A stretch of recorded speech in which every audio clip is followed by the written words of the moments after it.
¿Qué pasa? Hoy os traigo el primer vídeo de FIFA 23 en el que vamos a analizar al Chelsea de Graham Potter, el nuevo entrenador. Y Graham Potter es un entrenador que utiliza un sistema de 3-1-4-2 y es un entrenador que le gusta mucho tener el balón siempre que pueda, ser muy presionante, jugar con una defensa de 3, aunque a veces utiliza una defensa de 4, pero siempre tratar de acumular muchos jugadores en zonas de ataque y con mucha flexibilidad de movimiento. Así que vamos a pasar a la formación y, como os he comentado, es un 3-1-4-2 que en defensa se va a mantener este 3-1-4-2 donde Sterling y James, que son los carrileros, van a bajar también a ayudar a defender y se formará casi un 5-3-2, pero siempre se va a tratar de presionar arriba y por tanto se va a mantener este 3-1-4-2 en presión más alta.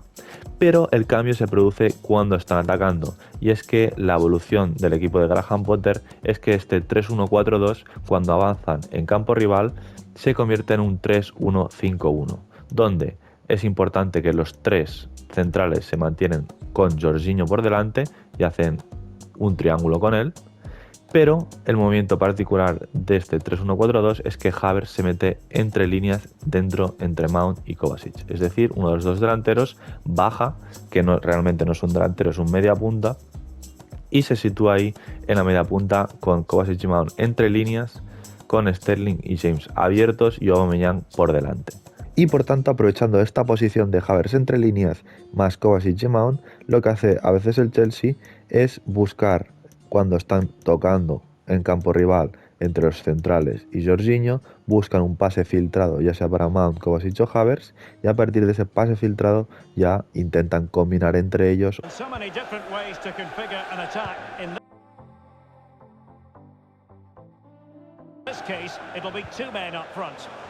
Otro de los jugadores claves para Graham Potter, tanto en el Brighton como ahora en el Chelsea, es Cucurella. Y es que en esta defensa de 3, los dos centrales que están en los lados no se mantienen fijos todo el rato atrás, sino que hay una jugada muy particular que realizan, y es que cuando están tocando y recibe, por ejemplo, Sterling en banda, generan un 3 contra 2 en la banda con el lateral y el extremo del equipo rival, donde Cucurella, por ejemplo, le pasa el balón a Sterling, o quien sea le pasa el balón a Sterling, y ya Cucurella rápidamente lo desdobla y genera ese 3 contra 2.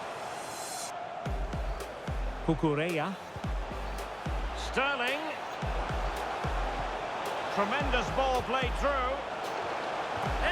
Otra de las jugadas muy utilizadas por Graham Potter gracias a este sistema es que cuando el equipo tiene el balón y consigue también girar a uno de los dos lados, da igual si es James o Sterling, lo que realizan es que una vez recibe el banda, el que rompe en el espacio entre el central y el lateral del equipo rival es el mediocampista, que difícilmente lo siguen y por ahí hacen el pase filtrado y ya tiene una buena posición para poder poner un centro atrás. Kovacic starts alongside Jorginho in the center of midfield, and it's two strikers up front who will look to provide the goal-scoring threat.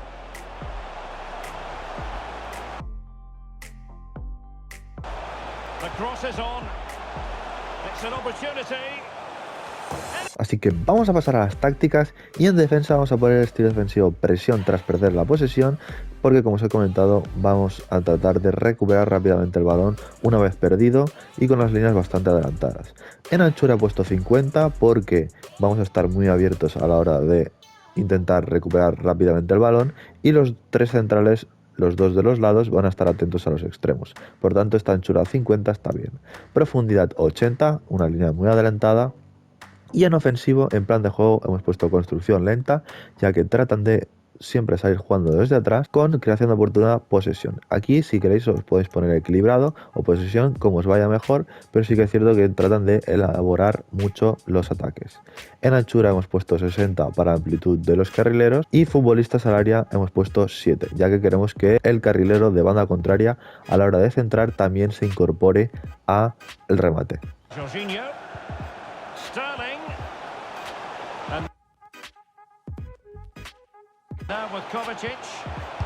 Así que vamos a pasar a las instrucciones. A Thiago Silva no le vamos a tocar nada, pero a los centrales de los dos lados sí que les vamos a tocar. Y es que les vamos a poner unirse al ataque, o lo mismo que es avance, ya que he probado las dos cosas y me han funcionado de igual manera, es decir, les cuesta mucho subir. La mejor manera de realizar la jugada que hemos comentado antes, donde Cucurella desdobla, es haciéndolo manual, clicando L1 cruz para que hagan la pared, pero a los dos centrales vamos a poner avance o unirse al ataque. Y también os he añadido subir las líneas, que esto os lo recomiendo sobre todo en temporadas, pero en Ultimate Team igual es muy arriesgado, ya que van a saltar muy arriba y para un ritmo rápido de partido puede ser peligroso. Por tanto, esto os lo dejo a vuestra elección, subir las líneas o conservar. Como podéis ver, a Jorginho le hemos puesto quedarse atrás al atacar y no hemos tocado nada más, ya que vamos a tener a Jorginho como el ancla por delante de los defensas de 3. A Kovacic le hemos puesto a adelantarse y entrar al remate, porque queremos que se incorpore y haga estos desmarques entre central y lateral. Y a Mount también, adelantarse, entrar al remate. Y aquí, a diferencia de Kovacic, le hemos puesto a abrirse las bandas, ya que Mount sí que es cierto que muchas más veces cae a banda, ya sea entre Azpilicueta y James o se abra en banda por delante de James. A los carrileros le hemos puesto quedarse en banda y entrar al remate. Importante entrar al remate porque queremos que cuando reciba James o Sterling, el carrilero de banda contraria entre también y se incorpore al remate. Y por tanto, Sterling le hemos puesto lo mismo. Y también clave el bajar a defender a los dos, ya que queremos que en defensa se mantenga ese 5-3-2. Otra de las claves ha sido Havertz, que aquí sí que le tenemos que poner falso 9 y solo le vamos a tocar esto. Vamos a poner falso 9 y, como os he comentado, para que se introduzca entre Kovacic y Mount y sea como el media punta. Y a Aubameyang le hemos puesto quedarse en el centro porque queremos que sea el delantero fijo, que se quede en el centro. Y aquí no hemos puesto nada, podéis poder desmarcarse si queréis, pero bueno, le he dejado sin nada y me ha funcionado bastante bien. Así que hasta aquí el vídeo y espero que os haya gustado esta táctica del 3-1-3-3 o 3-1-4-2 de Graham Potter. Y como siempre en los comentarios quiero que me pongáis si os ha funcionado, qué equipos queréis que traiga, cualquier cosa os estaré leyendo.